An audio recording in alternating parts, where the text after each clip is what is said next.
आज मी आपल्याला मस्तपैकी चवीचं अगदी छान हिरवगार दिसणारं हिरवं सुकं अंड्याचं करून दाखवणार आहे।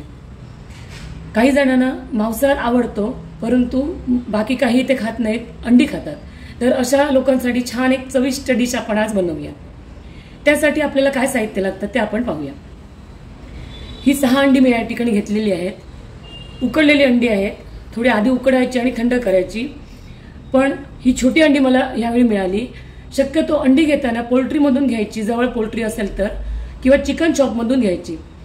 परंतु मला बाहेर जायला वेळ नसल्यामुळे जवळच्याच एका दुकानातून मी घेतलेली आहे आणि त्यामुळे ही छोटी अंडी मला मिळाली। असू दे, परंतु त्यामुळे चवीत काही फरक पडणार नाही। पुढचं साहित्य आपण पाहूया। मुख्य जे साहित्य आहे ते हिरवी छान कोथिंबीर। ही साधारण अर्धी जुडी होईल अशी कोथिंबीर आहे। ती स्वच्छ धुवून घ्यायची। आणि तुम्ही म्हणाल हे देठ कशाला, तर हेच तर त्याचं वैशिष्ट्य आहे। या देठामुळे ह्या जे काय आपण पदार्थ बनवणार आहोत हिरवं सुकं अंड्याचं, त्याला छान चव येते। तर ही कोथिंबीर घेतली, 2 चमचे आल्याची पेस्ट आणि 2 चमचे ही लसूणची पेस्ट, 2 हिरव्या मिरच्या, छान हिरव्यागार मिरच्या घ्यायच्या, सुकलेल्या किंवा लाल मिरच्या घ्यायच्या नाही।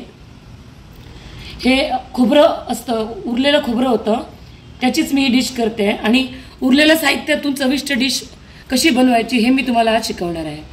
हे जे खोबरं असतं ते पूर्ण सुकं घ्यायचं नाही, तर पाणी अटका नारळ जो म्हणतो त्याचं वरचं पांढरं काढल्यावर जे उरतं ते ह्यामध्ये घालायचं, त्याची चव छान येते। हे महत्त्वाचं थोडं साहित्य मी या ठिकाणी तुम्हाला सांगितलं आहे आणि बाकीचं जे साहित्य आहे ते मी कृती करताना तुम्हाला दाखवणार आहे। आता मिक्सरमध्ये आपण छानपैकी वाटून घ्यायचं आहे बारीक। तर मगाशी जी दाखवलेली ती कोथिंबीर आतमध्ये घातलेली आहे, मिरच्या घातलेल्या आहेत आणि खोबऱ्याचे तुकडे घातले आहेत। आता ते खवळलेलं उरलेलं खोबरं असल्यामुळे ते पुन्हा खवळलं जाणार नाही, छोटे छोटे असे हे पहा असे तुकडे केलेले आहेत ते घातलेले आहेत। आणि त्याचबरोबर आपण आल्याची पेस्ट, ही आल्याची पेस्ट आपण सर्व घालून घ्यायची आणि लसूण पेस्ट जी आहे ती अर्धी घालायची आणि अर्धी लसूण पेस्ट फोडणीसाठी ठेवायची आहे। हळद पावडर घालूया, छोटा 1 चमचा। मसाला घालायचा, थोडा मोठा चमचा घ्यायचा, असे 2 चमचे घालायचा। खूप पण मसाला लागणार नाही याच्यासाठी, 2 चमचे मसाला खूप झाला। आणि मीठ देखील आपण यामध्येच घालणार आहोत, त्यामुळे मिक्सरला ना धार पण चांगली राहते। मीठ घालायचं आहे ते 1.5 चमचा, 1 चमचा झालाय, हा अर्धा चमचा घातला। 1 वाटी पाणी घालूया आणि झाकण लावून मस्तपैकी वाटून घेऊया। या ठिकाणी हे बघा असं दरदरीत असं छान वाटप झालेलं आहे। एकदम बारीक गंधासारखं वाटप नाही केलं तरी चालतं, थोडंसं असं जाडसर ठेवली की चव पण छान येते। भांडं ठेवलं आहे गॅसवर, जाडबुडाचं भांडं घ्यायचं आणि त्यामध्ये तेल घालायचं, 2 ते 3 चमचे तेल बस झालं। भांडं गरम झाल्यामुळे आता लगेचच मोहरी तडतडणार, त्यामध्ये 2 चमचे मोहरी घालायची आणि वरून थोडंसं हिंग घालायचं, अर्धा चमचा होईल एवढं। ही प्रोसेस झाली की ताबडतोब वाटण आहे ते होतं आहे आतमध्ये। मग अशी हिंग मोहरी जेव्हा टाकली तेव्हा भांडं खूपच तापल्यामुळे मी लगेचच व्हिडिओ बंद केलेला, शूटिंग घ्यायचा आणि लगेचच मी लसूण जी होती ती मात्र फोडणीत आत टाकलेली आहे। लसणीचाच वास छान येतो। आणि हे मिश्रण ढवळायचं आणि त्यामध्ये मिक्सर धुतलेलं पाणी घालायचं थोडं। गॅस थोडा बारीक करायचा, मंद आचेवर हे चांगलं ढवळून घ्यायचं। हे बघा कसा छान रंग आला, हिरवा। आपल्याला पुदिना आवडत असेल तर पुदिना घालू शकता।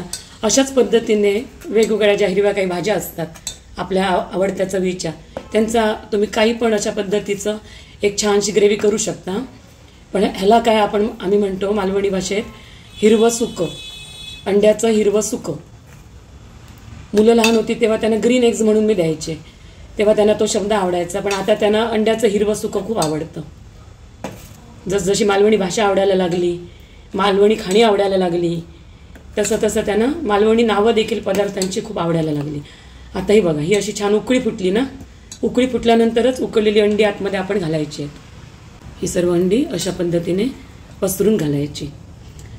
काहींना अंडी फोडून आतमध्ये टाकलेली आवडतात, ज्याच्या त्याच्या आवडीप्रमाणे आपण तसं ते बनवू शकतो. काही जण अर्ध अंड करतात उकडलेलं आणि ते टाकतात, तसं देखील छान लागतं. आणि हे चांगलं आता ढवळून घ्यायचं. चांगलं उकळू देत. 5 मिनिटं जातील आता उकळायला. हे बघा, खुतू खुतू उकळतं म्हणतात ना, ते हेच. आणि त्यानंतर गॅस बंद करायचा आणि लास्ट मोमेंटला आपण लिंबाचा रस वरून पिळायचा. अर्धा चमचा किंवा 1 चमचा हा लिंबाचा रस यामध्ये चालू शकतो. ही झाली छानशी आपली अंड्याची ग्रेव्ही तयार. आणि ह्यालाच मालवणीत आम्ही काय म्हणतो, अंड्याचं हिरवं सुकं. तुम्ही पण हे छानसं झणझणीत अगदी टेस्टी असलेलं अंड्याचं हिरवं सुकं बनवा आणि सर्वांना खायला घाला. आणि कसं झालं हे मला नक्की सांगा. धन्यवाद.